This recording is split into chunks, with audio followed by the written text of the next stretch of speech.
பீசாங் செஞ்சுக்கலாம். அதையும் முட்டை சேர்க்காமல் எக்லெஸ்ஸாக நம்ம செஞ்சுக்க போகிறோம். நான் Sivakami, welcome to Siva's kitchen. பீசாங் பிராங்கன்னு எடுத்து வச்சுருக்கேன் பாருங்கள். இது ஒரு 4 இல்லைன்னா ஒரு 5 பழம் எடுத்து நம்ம நல்லா அதை மேஷ் பண்ணிவிட்டு இந்த மாதிரி மெஷரிங் கப்பில் 1 கப் வர வரைக்கும் அதை மேஷ் பண்ணி எடுத்து வச்சுக்கலாம். இங்கிட்டு நான் ட்ரை இன்க்ரீடியன்ட்ஸ்லாம் எடுத்து வச்சுருக்கேன் பாருங்கள். இது tepung gandum, all purpose flower, அது கூட கொஞ்சம் சின்னமன் பவுடர் சேர்த்துக்கலாம். ஒரு டீஸ்பூன் மாதிரி சேர்த்துக்குங்க. கொஞ்சம் சின்னமன் பவுடர், நான் கொஞ்சம் பேக்கிங் பவுடர், இது பேக்கிங் சோடா கொஞ்சமாக தான் எடுத்திருக்கேன். இது பேக்கிங் பவுடர் எல்லாத்தையும் ஒன்றா போட்டு முதல்ல சலித்து எடுத்து வச்சுக்கோங்க.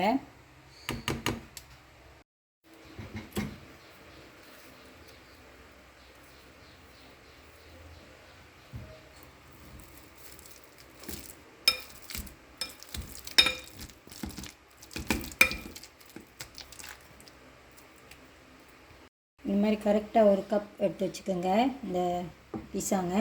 இப்போ வெட் இன்க்ரீடியன்ட்ஸ் பார்க்கலாம். நான் கொஞ்சம் பட்டர் மெல்ட் பண்ணி எடுத்து வச்சுருக்கேன். மெல்டட் பட்டர் இது சாஃப்ட் ப்ரௌன் சுகர், கூடவே கொஞ்சம் உப்பு சேர்த்துருக்கேன். இது சுசு சாய், எவாப்பரேட்டட் மில்க், கொஞ்சம் எண்ணெய், கார்ன் ஆயில், இது வெனிலா எக்ஸ்ட்ராக்ட், ஒரு டீஸ்பூன் வினிகர் கூட எடுத்திருக்கேன். இப்போ இந்த வெட் இன்க்ரீடியன்ட்ஸ் எல்லாத்தையும் நம்ம இந்த மாதிரி பிளெண்டரில் போட்டு எல்லாத்தையும் மிக்ஸ் பண்ணி எடுத்து வச்சுக்கலாம். பிளெண்டரில் கூட போட்டுக்கலாம். நான் இன்றைக்கி இந்த மாதிரி சாப்பரில் தான் போட போகிறேன்.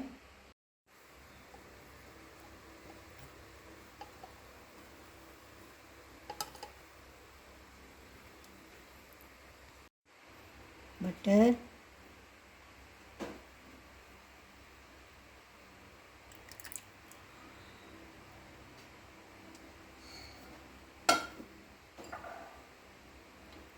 எண்ணெய்,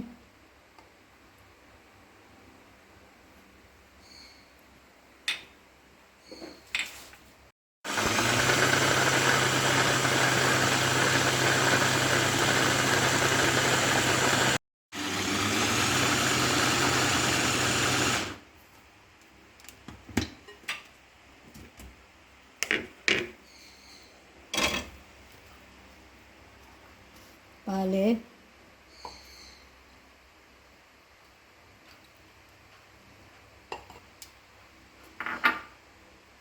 வினிகர், vanilla extract,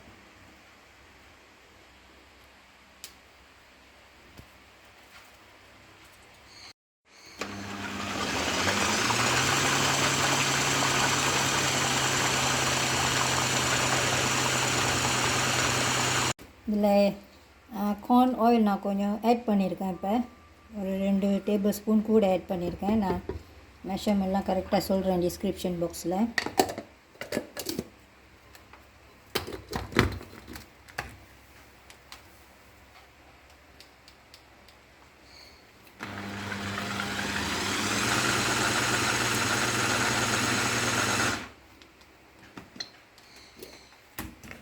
இந்த பீஸாங்க இப்போ போட்டுக்கலாம். அதுலேயே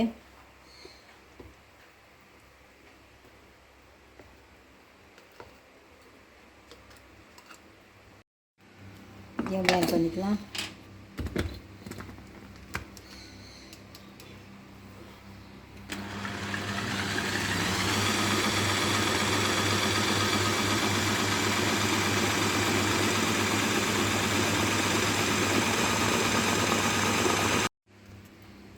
இது ரெடியாக இருக்குது. இப்போ இது கூட மாவு சேர்த்துக்கலாம். ஒரு பெரிய பவுல் எடுத்து இதில் ஊற்றிக்குங்க.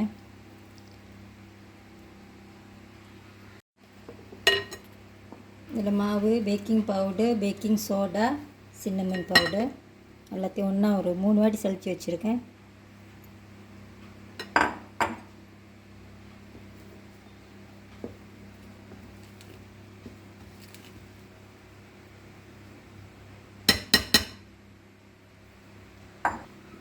நல்லா மிக்ஸ் பண்ணிக்கோங்க.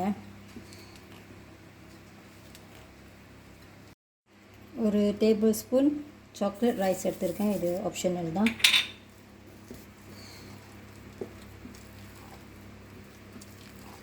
இதை பேக் டின்னுக்கு இப்போ மாற்றிக்கிட்டு அப்புறம் மேலே கொஞ்சம் பனானா ஸ்லைசஸ் வச்சுக்கலாம். இது 7x7 கேக் டின்னு. இது மேலே இப்போ பனானா அரேஞ்ச் பண்ணிக்கோங்க. நல்லா தின்னாக வெட்டிடுங்க.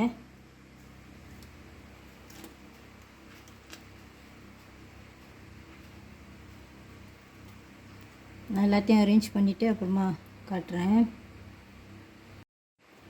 160 degrees 45 minutes. கேக் அவன்லேருந்து எடுத்துட்டேன். Exactly 45 minutes ஆகுச்சு. நீங்கள் பார்த்தீங்கன்னா மேலே அந்த பனானா பீசஸ்லாம் கொஞ்சம் அப்படியே பேர்ன் ஆகிருக்கு. என்னோடய அந்த பனானா வந்துட்டு ரொம்ப சின்னதாக இருந்துச்சு. அதனால் அது டெம்பரேச்சர் கொஞ்சம் கூட இருந்தனால அந்த மாதிரி ஆயிடுச்சு. நீங்கள் நல்லா கரெக்டாக பார்த்து செஞ்சுக்குங்க. நல்லா பெரிய பனானாவாக பார்த்து மெலிசாக வெட்டி நீங்கள் செஞ்சுக்கோங்க. எனக்கு இந்த மாதிரி ஓகே தான். எனக்கு இந்த மாதிரி இருந்தாலும் கொஞ்சம் மேலெல்லாம் கொஞ்சம் கிறிஸ்பியாக நல்லாயிருக்கும். நான் வீட்டுக்கு தான் செய்கிறேன். நீங்கள் பார்த்து செஞ்சுக்குங்க. இந்த ஒயர் ரேக் மாற்றி பாறை வச்சுக்கலாம். நல்லா சாஃப்டாக இருக்குது பாருங்கள். நானும் இந்த கேக் ஃபர்ஸ்ட் டைம் தான் இப்போ ட்ரை பண்ணியிருக்கேன். எக்லெஸ் கேக் இது. நல்லா சாஃப்டாக இருக்குது.